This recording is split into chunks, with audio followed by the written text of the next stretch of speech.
Este tercer bloque, al igual que los anteriores, tiene 4 rondas. La primera ronda de una intervención de cada uno de los especialistas de los partidos por 4 minutos. Luego tendremos una segunda ronda con respuestas individualizadas a preguntas también individuales, hechas por nuestros especialistas, la señora Janice Senfeld y Juan Arroyo. La tercera ronda es similar a la segunda, solo que el especialista que no ha preguntado a algún ponente en la primera lo hará en la segunda, de manera que los dos especialistas finalmente terminen preguntando a cada uno de los ponentes que se encuentran al lado izquierdo, a mi lado izquierdo. Y finalmente, en estas rondas, la segunda y la tercera, la pregunta será de 30 segundos, será respondida por un periodo de 2 minutos y medio y un comentario final de 1 minuto. Eso es para la segunda y la tercera. Y la cuarta ronda será de un mensaje final de 1 minuto por cada uno de los participantes. Entonces empezamos esta primera ronda. Bueno, y al término de este bloque habremos debatido 77 minutos. Entonces le entrego la palabra por 4 minutos al señor Walter Iberico Campo, del Frente Esperanza. Buenos días, muchas gracias al Grupo República y Latina. Yo pertenezco al Partido de Progreso y Obras, Frente Esperanza. Tal como lo tenemos en nuestro plan de gobierno, tenemos bien explícito los cambios que queremos llevar a cabo en salud. Como ustedes saben, el Perú ya viene desde hace algunos años realizándose una reforma en salud. De repente, el más importante cambio se ha dado con la Ley 29.344, que es la ley marco del aseguramiento en la salud. Es el inicio de un proceso de reforma del sistema y que cada vez tiene que ir mejorando. Existe un acuerdo entre los partidos políticos, ya lo escuché hace un momento, no podemos pelearnos por tiendas políticas en la salud. La salud es un derecho fundamental de la persona humana. Nosotros en el partido hemos establecido que el Estado tiene que preocuparse fundamentalmente por 4 aspectos: la educación, la salud, la justicia y todo lo que es la seguridad. Y fíjense ustedes, estos 4 elementos tienen que estar unidos, no pueden haber divorcios y tiene que estar unificado. La gran reforma que pensamos nosotros tiene que ver con los siguientes aspectos: la calidad en la atención. La calidad es el primer elemento que se tiene que tener en cuenta. Hace muchos años los médicos que se dedican al conocimiento, al entrenamiento, a la investigación en medicina, se han dado cuenta que el médico y las enfermeras, cuando trabajan, primero, no deben hacer daño. Segundo lugar, tienen que evitar el daño y en tercer lugar, tienen que hacer las cosas bien. Cualquier profesional que cumpla con estas 3 cosas tiene la seguridad de que está haciendo bien a la sociedad. El segundo aspecto es que tenemos que ejercer una medicina de calidad.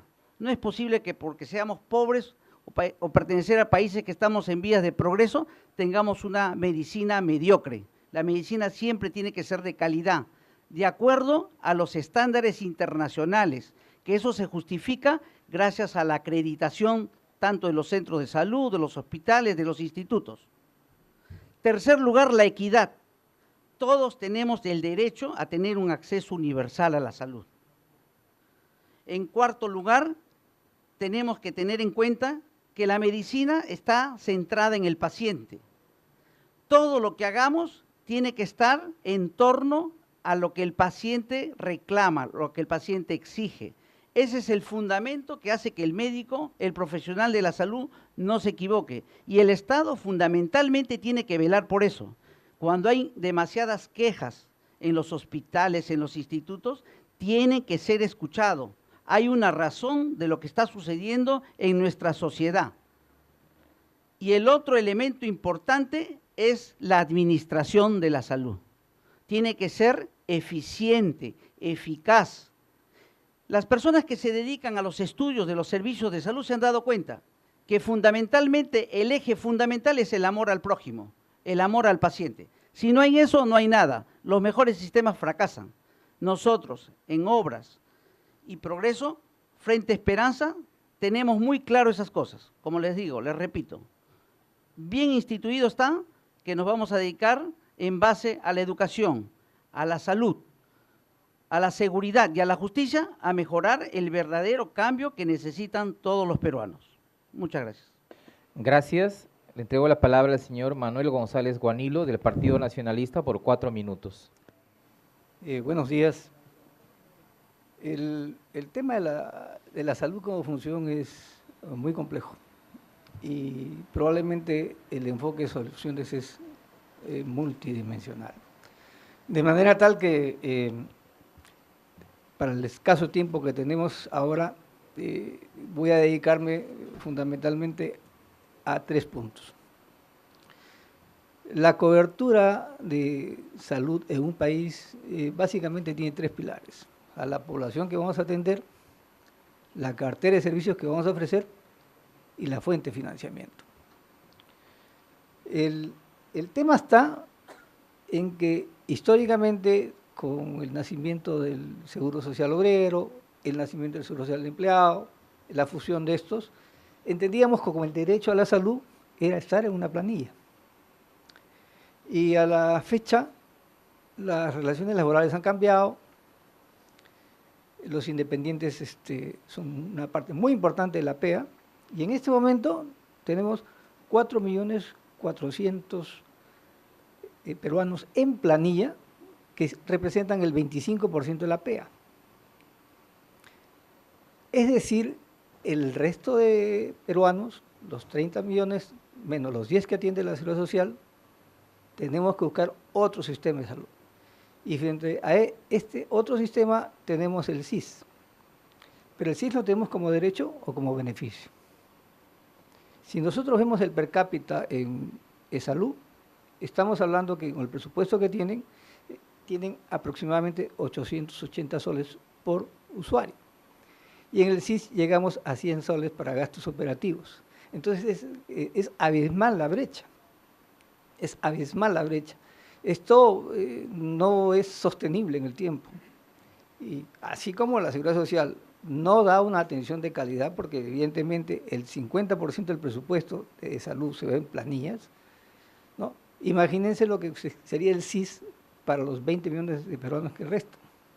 Entonces, tenemos que cambiar el concepto del derecho, y esto no puede ser exclusivamente porque estoy en una planilla, porque soy parte de la 5ª categoría. En otros países funciona el derecho a la salud mediante la renta.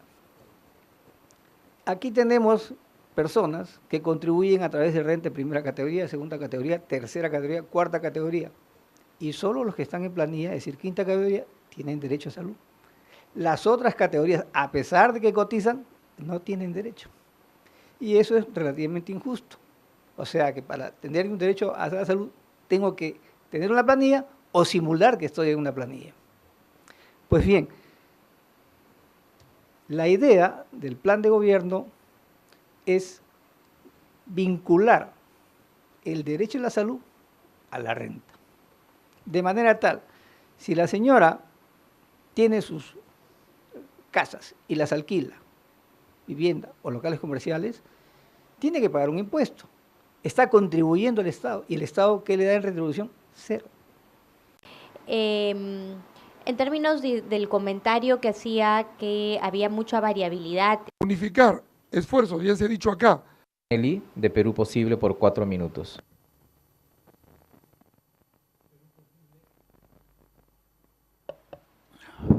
Perú Posible ya ha sido gobierno.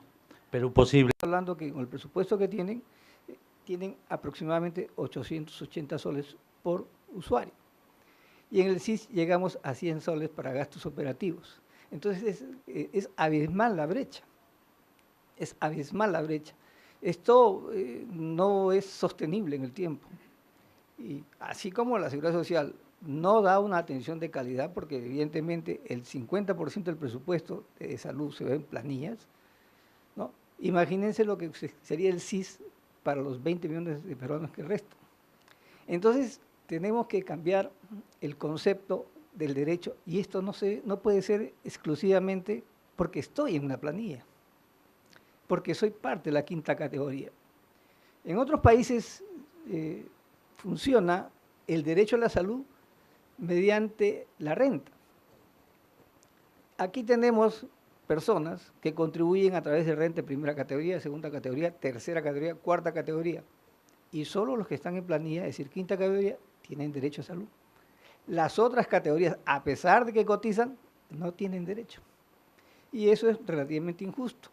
O sea que para tener un derecho a la salud, tengo que tener una planilla o simular que estoy en una planilla. Pues bien, la idea del plan de gobierno es vincular el derecho a la salud a la renta. De manera tal, si la señora tiene sus casas y las alquila, vivienda o locales comerciales, tiene que pagar un impuesto. Está contribuyendo al Estado. ¿Y el Estado qué le da en retribución? Cero. El empresario, por citar Dionisio Romero, tiene 10.000 empleados. Bueno, para él no es ningún problema tener una tarjeta dorada, pues, con atención en el Perú y en el extranjero. Pero para Quispe, que tiene 6 empleados y que les paga su planilla y todos los beneficios, ¿qué tiene Quispe con contribución a esto? ¿Y qué es lo que pasa para los trabajadores independientes? Lo voy a dejar para después, porque el tiempo me ha ganado. Bien, entrego la palabra al señor Humberto Zanelli, de Perú Posible, por 4 minutos.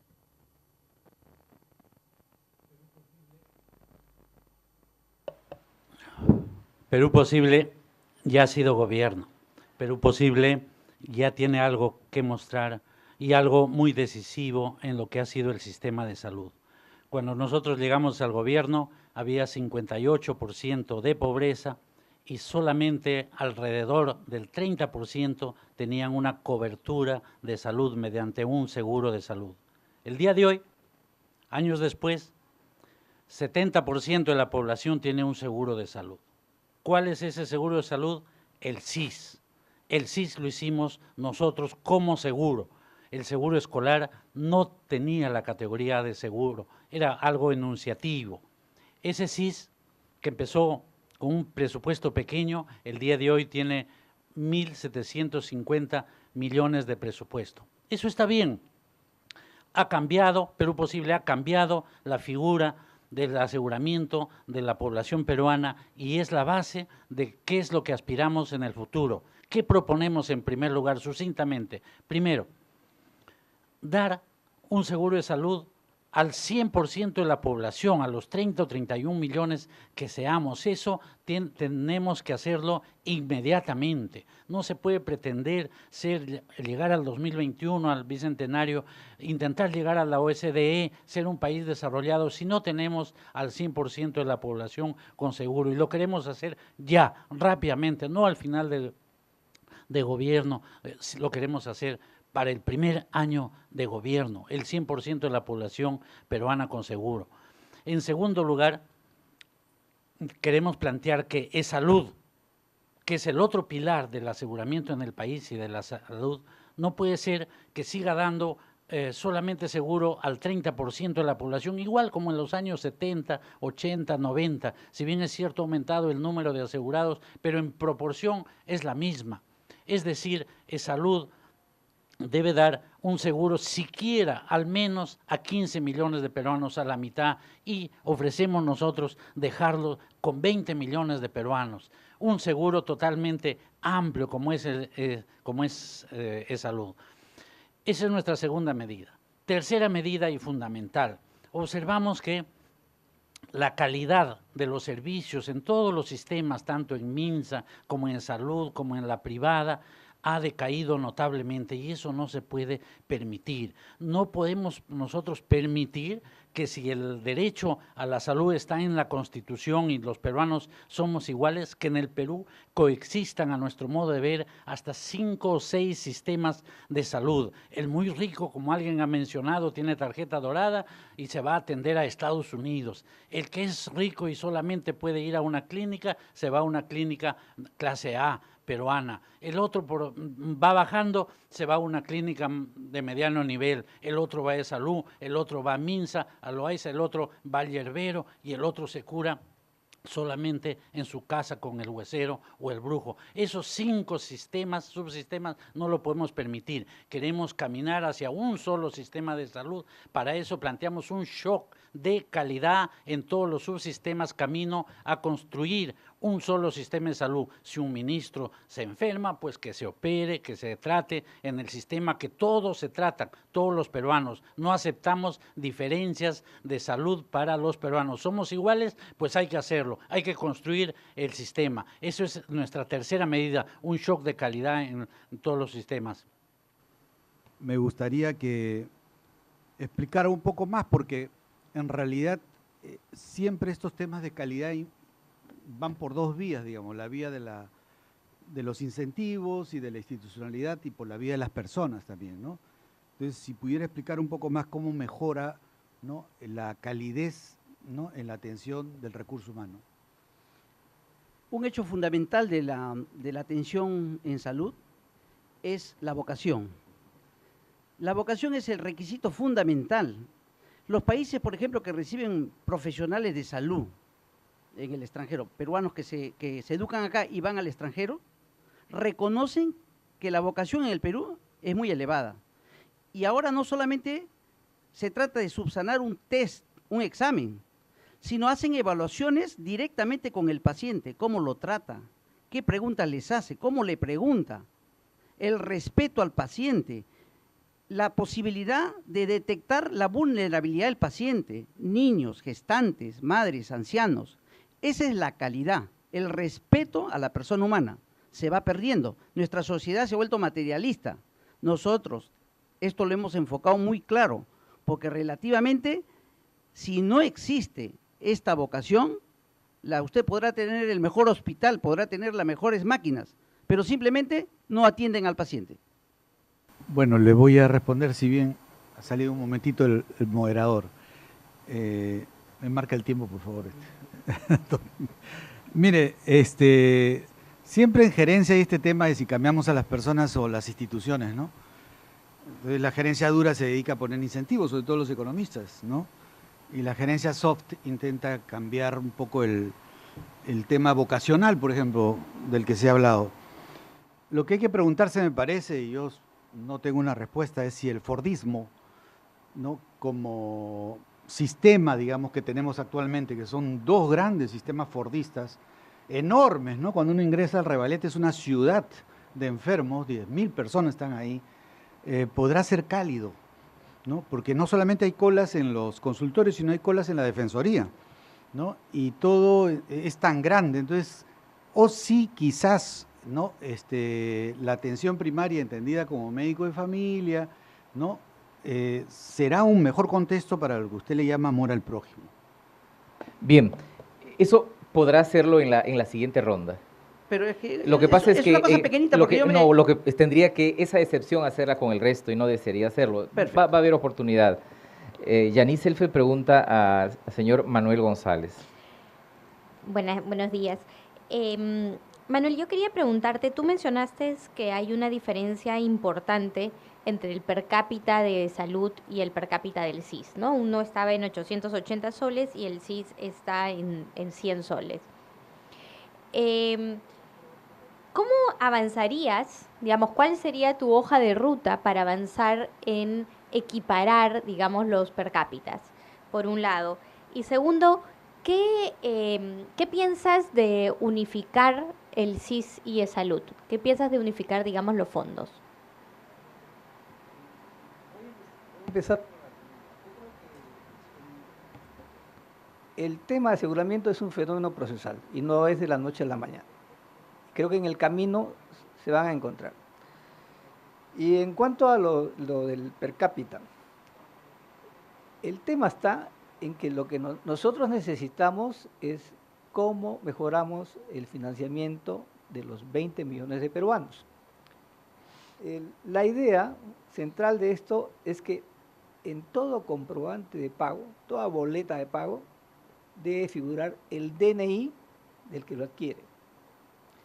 El taxista que llena su gasolina, que compra carburantes, que compra una llanta, que la repara o que va al mecánico, en todo momento debe pedir comprobante de pago, porque ahora sí identificamos el DNI y eso le da acceso al derecho a la salud.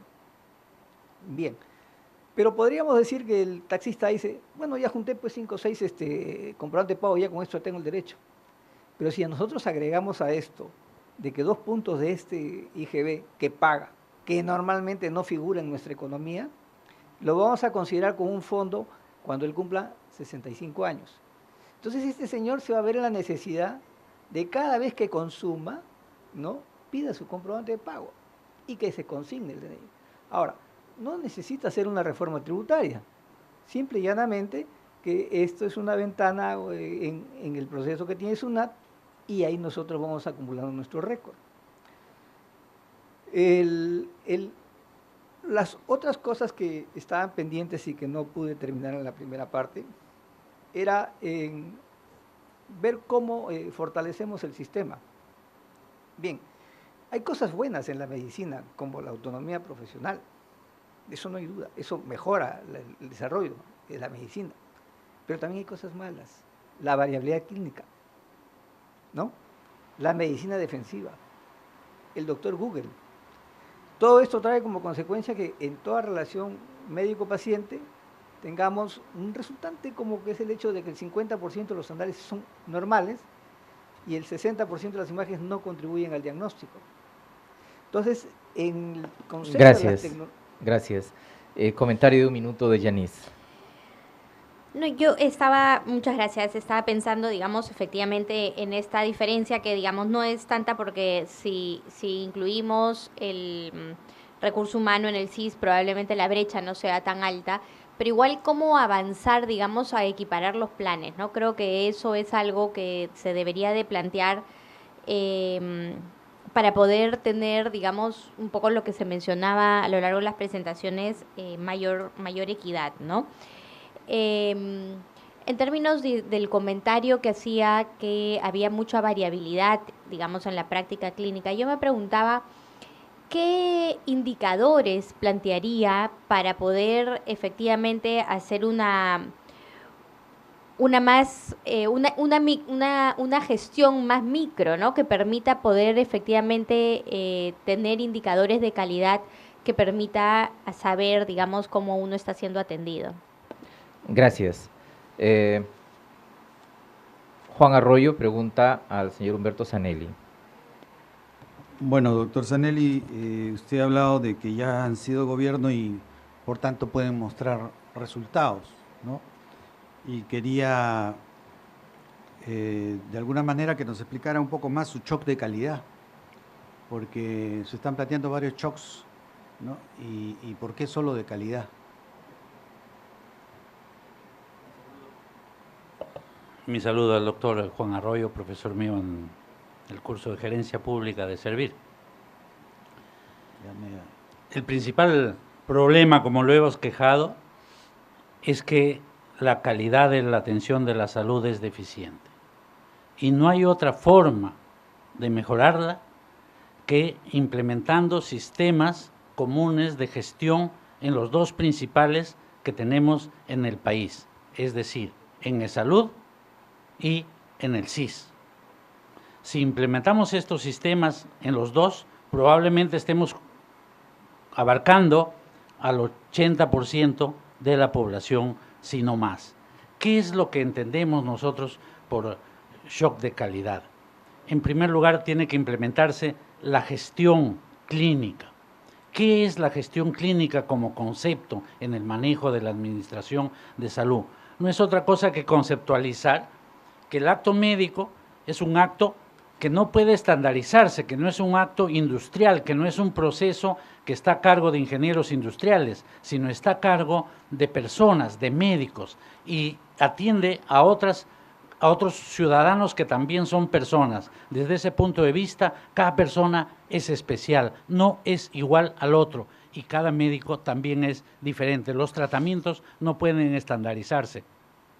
Por lo tanto, el manejo del paciente tiene que tenerlo exclusivamente el médico. Si lo tiene el médico, el manejo del paciente en forma clínica, también debe tenerlo de forma administrativa. Es decir, tiene que tener autonomía administrativa, la cual no la tiene el día de hoy, ni en el salud ni en el SIS. Entonces, lo que planteamos es que el presupuesto sea manejado por las unidades productoras de salud. ¿Quiénes son las unidades productoras de salud? No es otra cosa que los servicios, servicio de traumatología, servicio de ginecología, servicio de pediatría. Si ellos manejan su presupuesto en los dos sistemas, en SIS y en salud, entonces ellos pueden hacer sus planes, ellos pueden hacer sus mejoras, ellos pueden manejar los aparatos que necesitan, ellos pueden manejar su productividad, ellos pueden manejar qué parte de la productividad va a quedarse para el servicio y qué parte de la productividad va a quedarse para los trabajadores. Necesitamos incentivar de alguna manera la parte que vamos a dar a los que generan esa ganancia en el sistema de Gracias. salud. Comentario de Juan. Sí, creo que habida cuenta de que ya llevamos varios años, por decir muchísimos años, discutiendo sobre reforma y sobre cambio, y hay una rama de la administración que es la gerencia del cambio, que es una disciplina.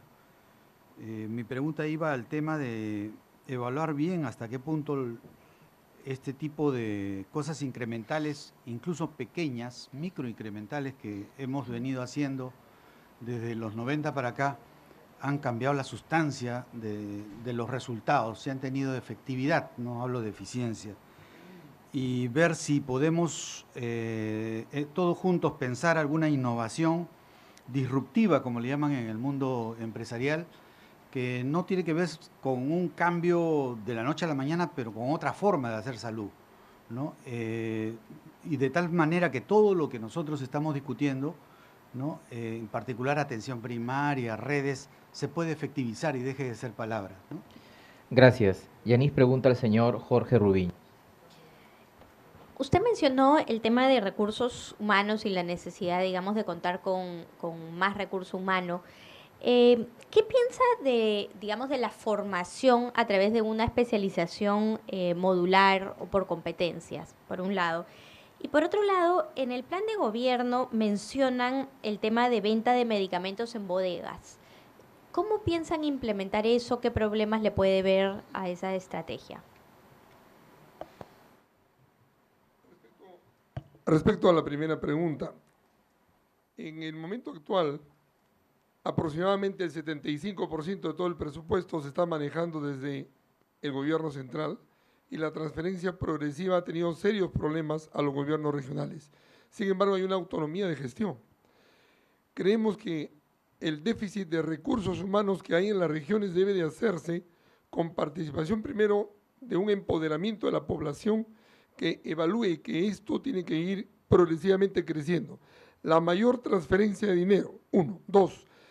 La responsabilidad de cada gobierno regional de la formación de recursos humanos, no solamente médicos, enfermeras y todos los profesionales y trabajadores de la salud, entrenados y capacitados con un compromiso probablemente de becas o de facilidades a los que tienen vocación de servicio y que firmen un contrato para trabajar un tiempo determinado después de su capacitación en la región y no se vayan a otro sitio.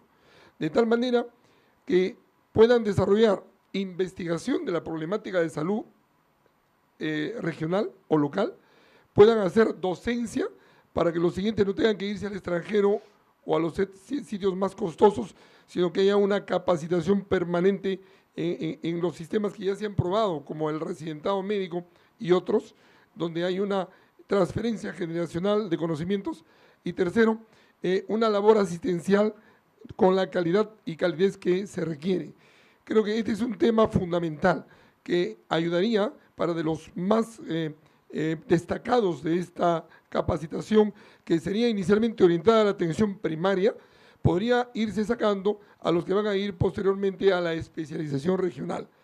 En cuanto a las medicinas, yo creo que el enfoque de medicinas tenemos que hacerlo desde un enfoque macro. Se tiene que hacer la creación de la Autoridad Nacional del Medicamento e Insumos como OPD, con autonomía y que gestione su desarrollo. Es decir, Digemit no puede quedarse donde está, tiene que ir a algo mucho mayor.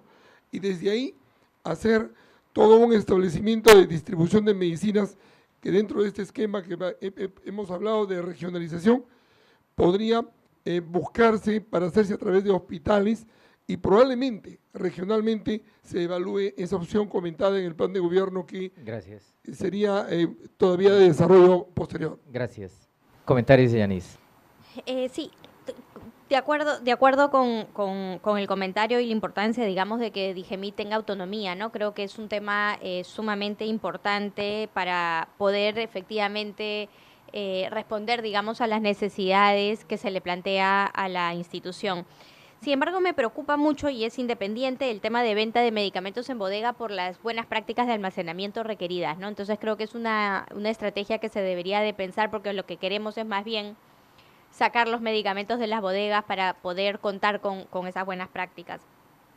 En términos de los recursos humanos, de acuerdo con la necesidad, digamos, de mayor transferencia de dinero para hacer pagos, digamos, a los especialistas, a los médicos en general, pero me preguntaba cómo se plantearía un aumento de la productividad, ¿no? Y en este sentido, digamos, tanto de la productividad en sí, digamos, de los médicos en los establecimientos, como el uso de tecnologías de información que permitan fortalecer, digamos, a la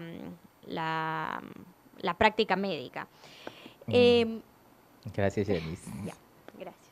Bien, vamos a la tercera ronda, que es también de preguntas individualizadas, y entonces nuestros especialistas, Yanis y Juan, que no han preguntado en la primera, preguntarán en la segunda. Entonces, Yanis empieza esta ronda preguntando al señor Iberico, al señor Walter Iberico.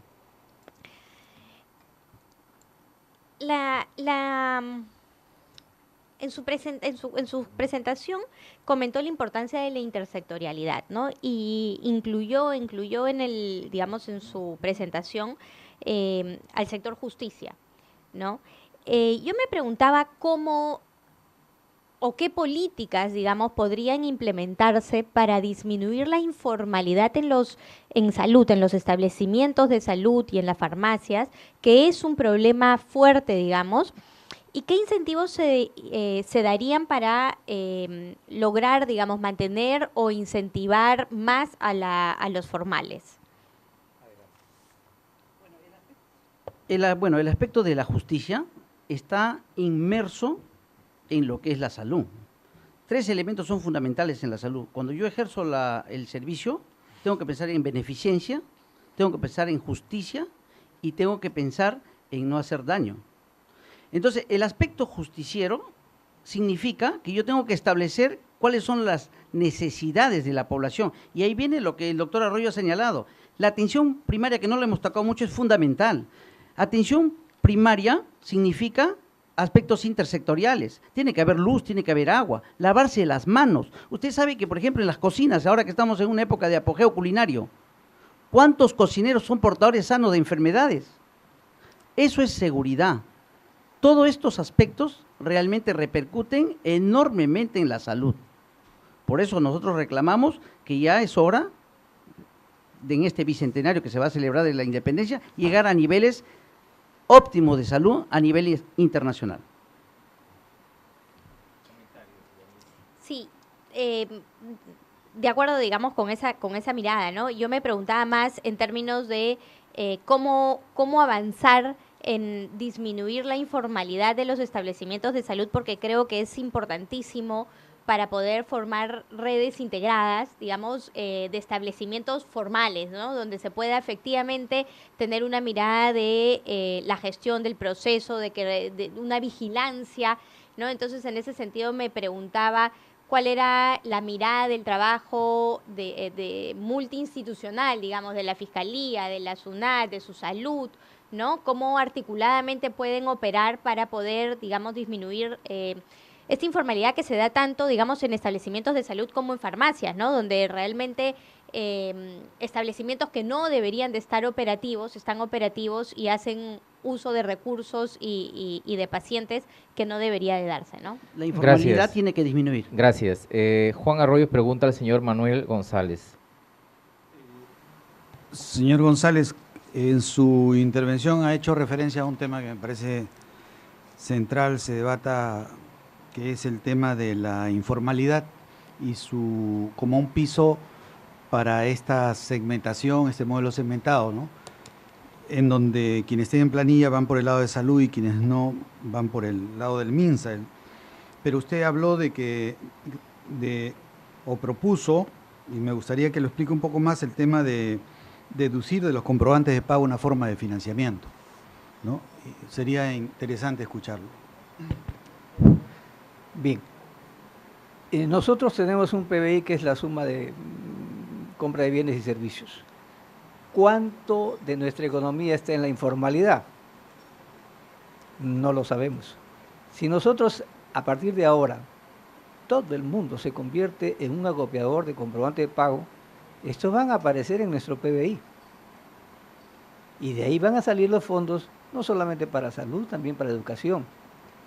Y como incentivo, como le dije a usted, el que el poblador peruano capte todas las formas de comprobante de pago, porque va a acumular un fondo cuando tenga 65 o 70 años. Bien, para contestar la pregunta a la doctora, que por el tiempo no se pudo, nosotros involucramos en la historia clínica la guía de práctica, y mediante ventanas amigables, si es que el médico no ha hecho un diagnóstico, no accederá a un pedido de laboratorio, a un pedido de imágenes, o a un pedido de medicamentos, o a un pedido de procedimientos. Esto hace racional. Mayor información usted la puede encontrar en mi tesis de magíster en la UIP. El otro tema son, viendo el asunto de financiamiento, los sistemas de pago. Apuntemos. ¿No? Si tenemos un paciente con una neumonía y le damos una cefalofronina de primera generación, o le damos una de segunda generación, o le damos una de cuarta generación, o no le tomamos una placa, o le hacemos una placa de tórax, o le hacemos una tomografía, o se queda 3 días internado, o 6 u 8, prácticamente aquí pasa 3 circunstancias: un paciente subatendido, un paciente bien atendido y un paciente sobreatendido. Si los sistemas de financiamiento van a pagar todos esos excesos en los gastos de salud, pues no es sostenible el tercer pilar de una cobertura de atención.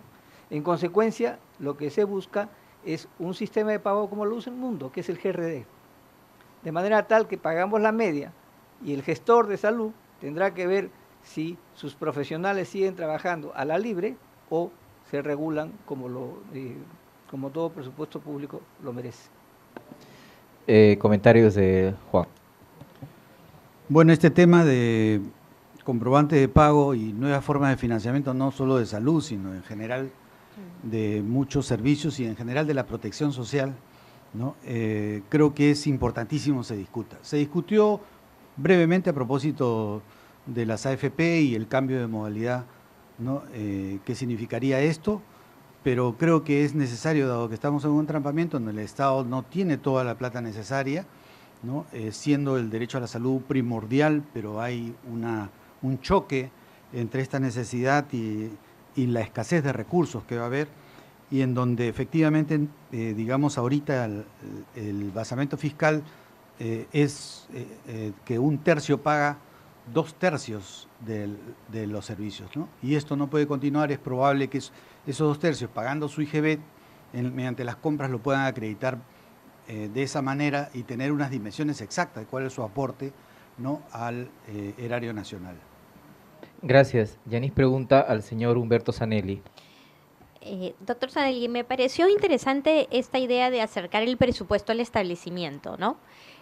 Usted comentaba que deberían de contar con sus propios recursos. ¿Cómo planean, digamos, implementarlo? ¿Y eso sería a nivel hospitalario o sería a nivel de redes? En cualquier caso, digamos, ¿cómo sería esta mirada de cambio de modelo de gestión, ¿no? Desde una mirada de gestión médica, netamente sanitaria, a una mirada de gerencia del sistema? ¿Qué recursos necesitaría, digamos, la red o el establecimiento para hacerlo viable?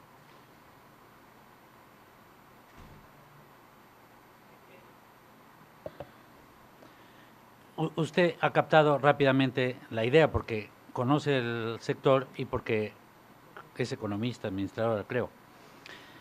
La gestión clínica no es otra cosa, como su nombre dice, la gestión por un lado, que es la administración pura, y la clínica por otro lado.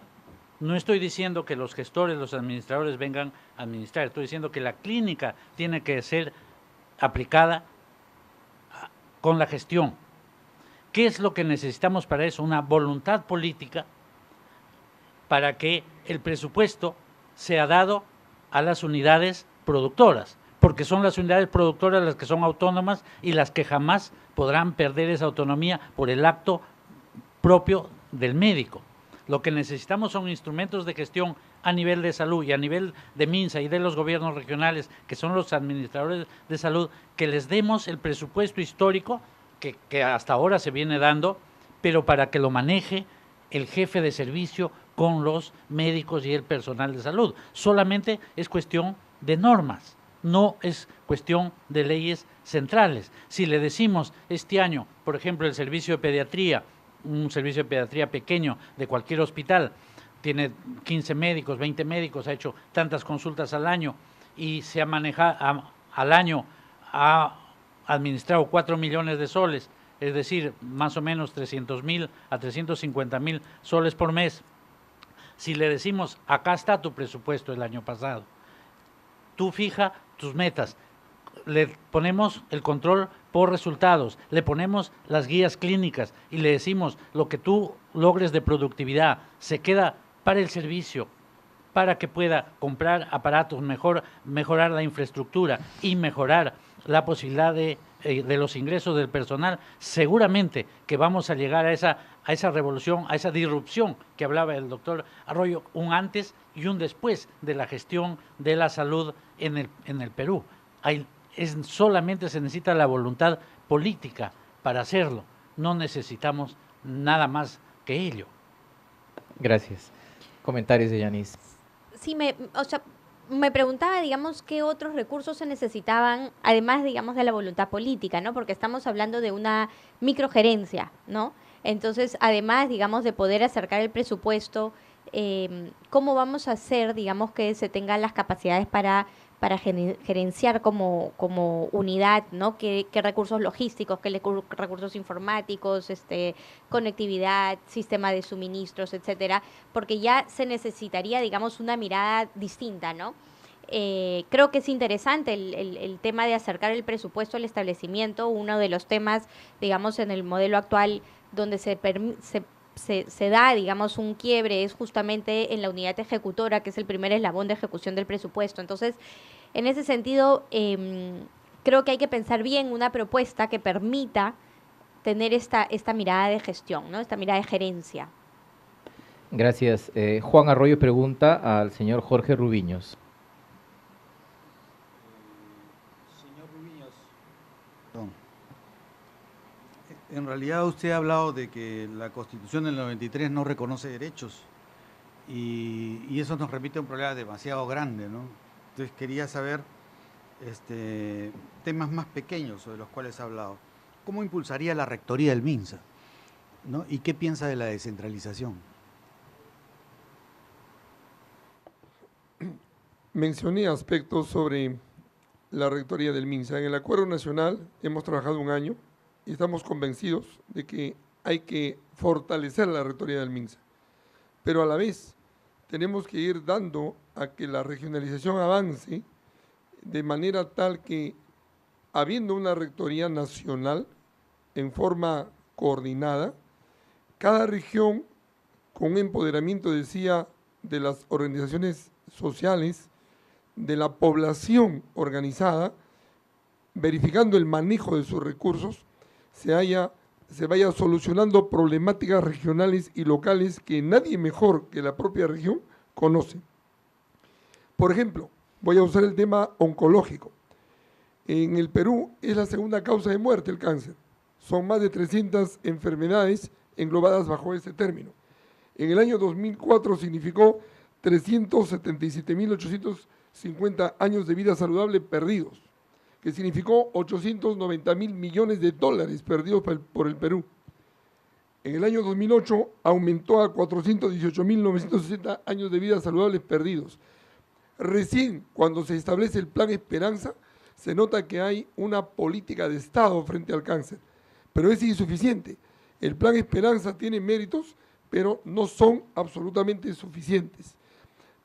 Tenemos que, como ejemplo, lo ideal sería que el cáncer de cuello uterino sea detectado en el 100% por el Papa Nicolau en estadios iniciales.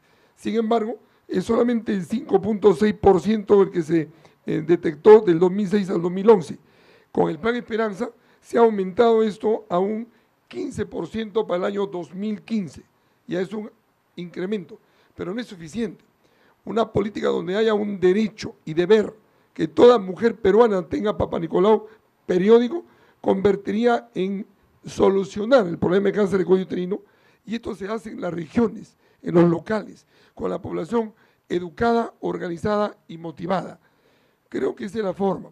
Y la gran pregunta es siempre el financiamiento. Creemos que para enfermedades como el cáncer y enfermedades de alto costo, el FISAL tiene que convertirse en un pliego presupuestal independiente y se debe propiciar impuestos captados para mantener este fondo. ¿De qué?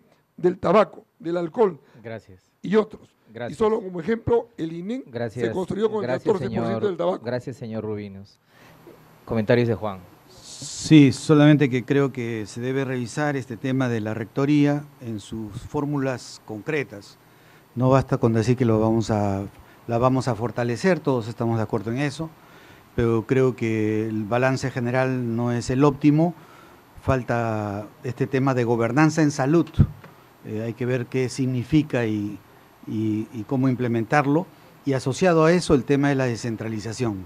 No se puede obviarlo, ha habido experiencia, la descentralización en el tenor de casi todos los que han gestionado este quinquenio último, e incluso la década, digamos, ha fragmentado muchas de las iniciativas nacionales. Necesitamos mejorarla, ¿no? Y por tanto atender qué es lo que ha fallado ahí. Bien, hemos terminado la tercera ronda, iniciaremos la última ronda y recuerdo que en función de las reglas que tienen ustedes también a la mano, esta incluye un mensaje final de 1 minuto por cada uno de los especialistas que nos honran hoy día. Entonces le entrego la palabra por 1 minuto al señor Walter Iberico del Frente Esperanza. Indudablemente, el gran fracaso hasta ahora de los sistemas de salud es que no se destina el dinero correspondiente. El Perú es el que tiene el menor uso del ingreso per cápita en salud en todos los países de Latinoamérica. Hemos estado más o menos inicialmente en 4.5%. Esperamos, nosotros desde el Frente Esperanza tiene ese propósito, llegar al 7.5%. El dinero es necesario, pero lógicamente tiene que ser un dinero que asegure para que ese recurso sea utilizado propiamente en la salud. No se llegue pues a la burocracia, no se llegue a sistemas inoperativos. Si yo tengo una población que tiene tuberculosis, yo no voy a enviar pues a un cirujano cardiovascular para solucionar el problema. Ese es el aspecto justiciero que debe primar. La autonomía es otra cosa importante. ¿Quién es el que rige que las cosas van bien? El paciente. Tenemos que saber escuchar al paciente. Si no lo escuchamos, lamentablemente todos los sistemas fracasan. Gracias, señor Manuel González del Partido Nacionalista. Bien, planificar en salud es poquito complicado. Yo no puedo decir cómo va a venir la ola, simplemente la ola llega. Y en el tema de abastecimiento de los medicamentos, Dares Minsa no ha demostrado ser muy eficiente, que digamos. La propuesta es que todos los medicamentos estén en el catálogo electrónico y se adquieran bajo el convenio marco. Fuera estudio de mercado, fuera precio referencial, fuera comité especial, observaciones, colgarla en el MINSA, proceso. Esto hace que el abastecimiento sea oportuno y ya no hay problema de fraccionamiento, ni de corrupción, ni nada de esto, ¿no? Eso prácticamente va a facilitar mucho que los medicamentos tengan el precio justo, el del mercado nacional e internacional, sin restricción alguna. Bien, la palabra del señor Humberto Zanelli de Perú Posible. La palabra CIS no existía antes de nuestro gobierno. Nosotros ya lo hicimos. La palabra FISAL tampoco existía.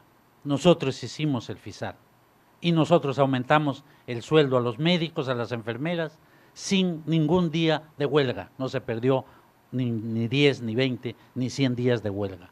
Hoy día nosotros les ofrecemos un seguro para todos los peruanos, les ofrecemos modernizar a Salud para que dé seguro a casi más de la mitad de los peruanos, les ofrecemos una política igual de recursos humanos, les ofrecemos medicamentos genéricos de calidad y les ofrecemos mejorar la rectoría del Ministerio de Salud porque se quebró con la ley de descentralización. Eso los hemos hecho, queremos volver a hacerlo. Gracias. El señor José Rubiños, de Alianza para el Progreso. Jorge Rubiños. En primer lugar, todos los gobiernos han postergado la salud. Creemos que es fundamental que Alianza por el Progreso en el gobierno suba a 8% del Producto Bruto Interno el recurso para salud.